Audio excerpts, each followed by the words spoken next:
আমাদের অলিম্পিকা রায়কে ডেকে নেব, তার কাছ থেকে একটা কাজ দেখাবো।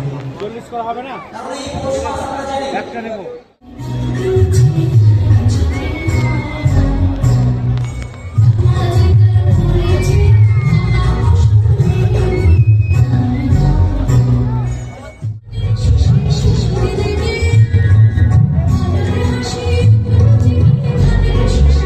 সেই লাল হলুদ ও লালচে কমলা অরণ্যের অগ্নিশিখায় চলুন আমরা সকলে এখানে সুযোগ পেয়েছি, তাই কৃতজ্ঞতা জানাই পদের দাবি রাষ্ট্রের সমস্ত সভ্য সদস্যদের।